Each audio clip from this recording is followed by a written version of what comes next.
तो देखिए क्या है कि जैसे अभी आत्या फाउंडेशन का इंटरेस्ट है, अरे सॉरी इंटरव्यू होने वाला है बेसिकली। तो मैं अपने एक्सपीरियंस के बेस पे भी आपको बता रहा हूँ कि ये आपको पूरा यूपीएससी जैसा ही फील कराएगा इंटरव्यू, ध्यान रखिएगा। क्योंकि मैंने इसका इंटरव्यू दिया है, पूरा यूपीएससी से फील होगा आपका। उसमें जो भी हो कैंडिडेट्स ना फाइनल पे, वो मोस्टली सेलेक्टेड होते हैं, मोस्टली 4 या 5 होते हैं लोग, और मोस्टली सेलेक्टेड होते हैं और अपने सब्जेक्ट के एक्सपर्ट होते हैं, इसे ध्यान रखिएगा। अगर आपका ऑप्शन ज्योग्राफी है ना, तो एक वहाँ ज्योग्राफी का एक्सपर्ट ज़रूर होगा, ये चीज़ ध्यान रखिएगा। हाँ, दूसरी चीज़ कि क्वेश्चंस देते समय आपको 3 चीज़ पे ज़्यादा ध्यान रखना है यहाँ पे। मैं को पहले बता दूँ, एक आपका कंटेंट की क्लैरिटी कितनी है, दूसरे से कॉन्फिडेंस कितना है आप जो कह रहे हैं। नॉलेज टेस्ट उतना ज़्यादा नहीं होता, नॉलेज भी टेस्ट होता है, पर क्या है ना कि आपका ये 2 चीज़ मैटर करता है। हाँ, जिस भी लैंग्वेज में आप बोल रहे हैं वो लैंग्वेज में आपकी अच्छी कमांड होनी चाहिए, ये भी ध्यान रखिए। क्योंकि आप आईएएस बनने जा रहे हैं, तो उनको ये ना लगे कि यार ये तो क्या है ना, खुद ही जो है ना अपनी लैंग्वेज में बोल नहीं सकता, तो समाज के जो बूढ़े लोग हैं उनको कैसे समझा पाएगा ये। तो आपकी लैंग्वेज जो है ना समझाने लायक योग्य हो कि हाँ आप समझा पा रहे हैं अपनी बात को, और दूसरी चीज़ है ना कन्विंसिंग हो कि हाँ जो बोल रहे हैं ना यू आर ऑनेस्ट। ये नहीं कि आप जो है ना ब्लफ कर रहे हैं, बेसिकली कुछ भी फेंके जा रहे हैं, ऐसे नहीं करना है। उनको ये चीज़ जहाँ लगी ना, वो भाई वो उस फेज से गुजर चुके हैं ना, वो सिलेक्टेड है, उनको पता है भाई कि हमको फेंक रहा है। तो always keep that in mind. तो देखिए मैं आपसे 5 क्वेश्चन पूछता हूँ। फर्स्ट क्वेश्चन कौन था आपका? सुनिए, आपको हर क्वेश्चन का आंसर जो है ना 1-1 मिनट में देना है, इससे ज़्यादा टाइम नहीं लेना है। 50 सेकंड या 1 मिनट के अंदर आपको अपने एक क्वेश्चन को ख़त्म करना है। फर्स्ट क्वेश्चन कौन था आपका? What did wrong happen in your previous attempts? हाँ, जैसे फर्स्ट क्वेश्चन आपका ये है कि what wrong happened in your previous attempt, या फिर लास्ट अटैम्प्ट में, या फिर आपने जितने अटैम्प्ट दिए हैं तो आपको उसको बताना है। तो बताइए फिर। So I have given 4 attempts wherein I found myself doing multiple mistakes, such as that initially I did not understand the demand of the questions and I did not read more about PYQs. Second thing, I practiced less for the mains and my notes were not clearly prepared, and that too were bulky, and the lack of guidance. These were some mistakes which I committed in my previous attempts, and hopefully I'll improve on this in further attempts. देखिए first question में आपने गलती ये की है, basically जानते क्या है, मैंने आपको बताया कि अपने प्रीवियस अटेम्प्ट में जो आपने गलती की है ना, तो आपको उसको बताना था। तो आपको थोड़ा सा क्या है ना कि थोड़ा अटैम्प्ट स्पेसिफिक बताना था बेसिकली। ये फर्स्ट अटैम्प्ट में जो है ना, जैसे मान लीजिए कि किसी का जीएस नहीं हुआ, सी सेट हुआ, या फिर 22 वर्षा, थोड़ा सा स्पेसिफिक बताइए ना। फिर सेकंड अटैम्प्ट में आपने क्या गलती की कि ये सी सेट हुआ, जीएस नहीं हुआ, थोड़ा स्पेसिफिक होइए। थर्ड अटैम्प्ट में क्या है, मेरा दोनों नहीं हुआ। फोर्थ अटैम्प्ट में मेरा ये, थोड़ा स्पेसिफिक बताइए। लाइक आप गाइडेंस, ये सब जो कॉमन चीज़ें हैं, तो क्या है थोड़ा स्पेसिफिक होना पड़ेगा आपको वहाँ। That is very very important. चलिए कोई नहीं, अभी इसमें थोड़ा इंप्रूव कर रहे हैं आपको फर्स्ट वाले में। सेकंड क्वेश्चन क्या था? Why should I select you? हाँ, why should I select you, या फिर इस क्वेश्चन को ऐसा पूछ सकता है कि why should I give you 1 more attempt, या फिर 1 मोर चांस, क्यों हमको देना चाहिए आपको? बताइए कैसे आंसर देंगे इसको।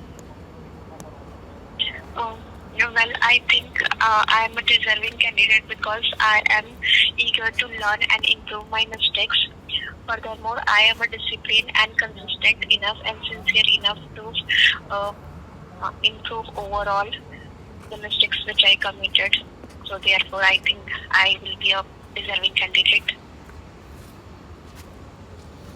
देखिए डिजर्विंग कैंडिडेट लगने आप कन्विंस नहीं कर पा रहे हैं ना, क्यों आप डिजर्विंग कैंडिडेट है? किस में मिस्टेक कर दिया आपने? आपने 2 बार बोला कि मैं डिजर्विंग कैंडिडेट हूँ, लेकिन क्यों है आपने नहीं बताया है।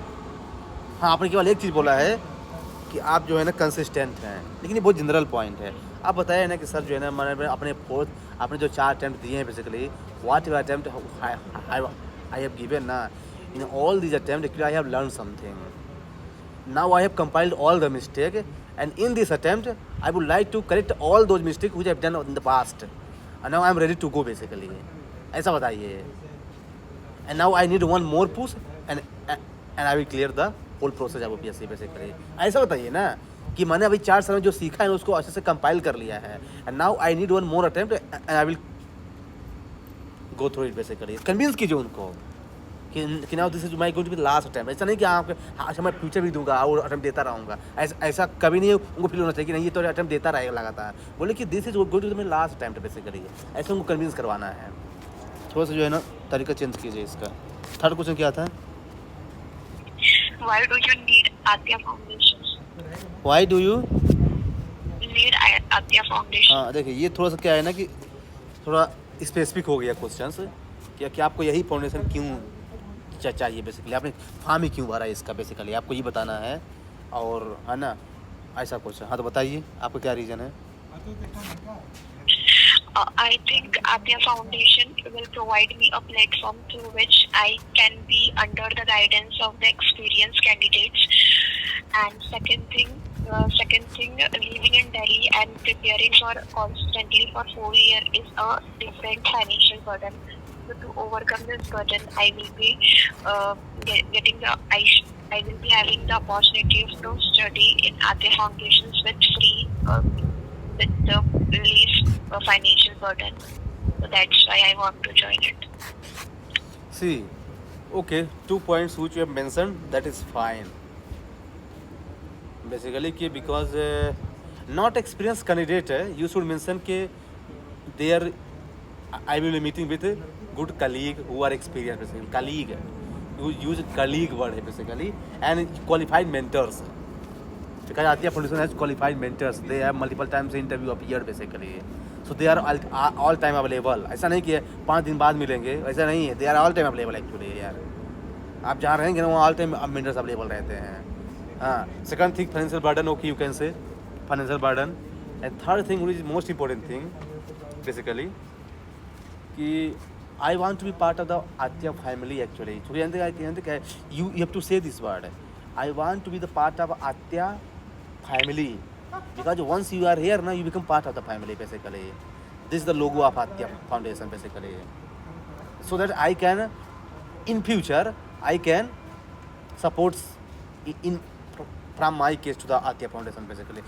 If I become something, then further I will support Adya Foundation, which is doing very good job basically.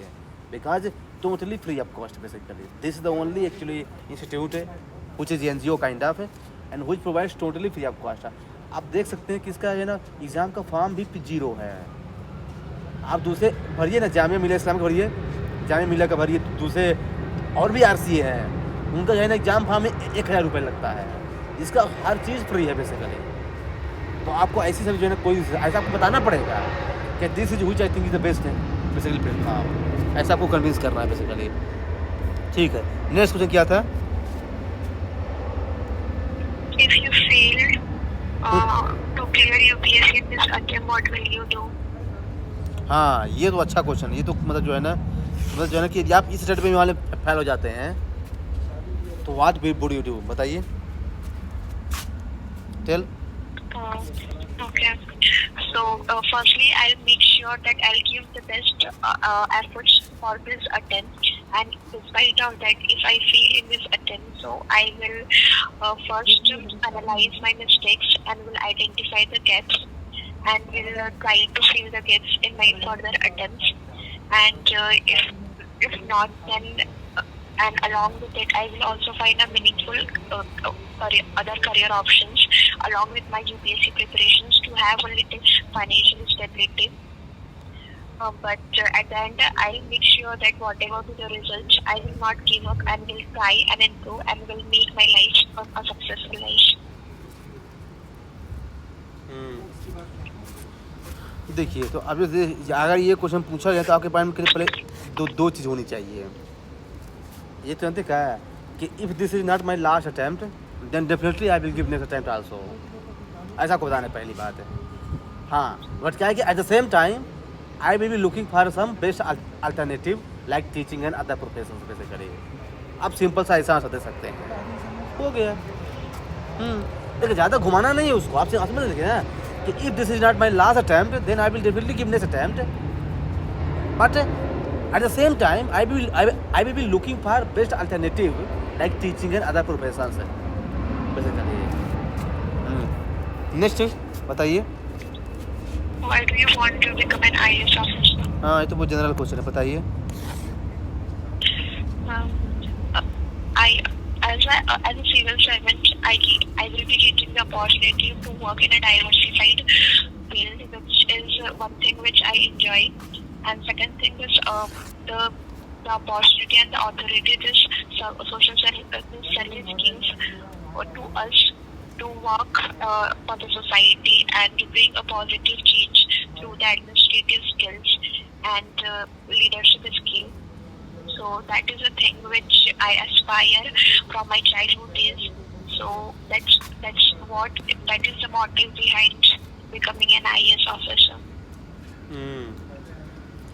हाँ ठीक है, बता सकते हैं बेसिकली जो अगर आपका फैमिली कुछ है, फैमिली ड्रीम है, तो वो भी आप ऐड कर सकते हैं। जो देखिए मल्टीपल रीजन हो सकते हैं। देखिए आप सिंपल ड्रेस में ये भी बोल सकते हैं ना कि जो है ना, अगर आपको बताना है जैसे कि मैं अपने स्कूल लाइफ में या फिर कॉलेज लाइफ में क्या है ना, मैं as a leadership role play किया हूँ। मुझे थोड़ा क्या है ना कि लोगों की समस्याएं सुनना और फिर उसको रिजॉल्व करना अच्छा लगता है। तो मैं समझता हूँ कि जो है ना कि मैं अगर समाज में अगर मेरे पास अच्छी अथॉरिटी रही, रिस्पॉन्सिबिलिटी, आपको पावर बड़ी यूज नहीं करना है, आपको बताना है कि अगर समाज में मैं आई थिंक कि if I get a good opportunity to become an IAS, that time I will have good responsibility and that time I can better utilise my potential for the service of the society basically. तो this quality leads to me to become an IAS। ऐसा बताना है कि मैं अपने school college life में leader रहा हूँ, जो मैं लोगों की समस्याओं को सॉल्व करता हूँ, उनको रिजॉल्व करता हूँ बेसिकली। ये जो क्वालिटी मुझमें इनबिल्ट है, ऐसा बताना है आपको। हाँ, तो क्या थोड़ा सा कहना वो कन्विंस हो कि अच्छा इसके पास क्वालिटी है बेसिकली। तो ये कहने को कुछ ना कुछ रिफॉर्म करना है और अपने आप धीरे धीरे हो जाएगा।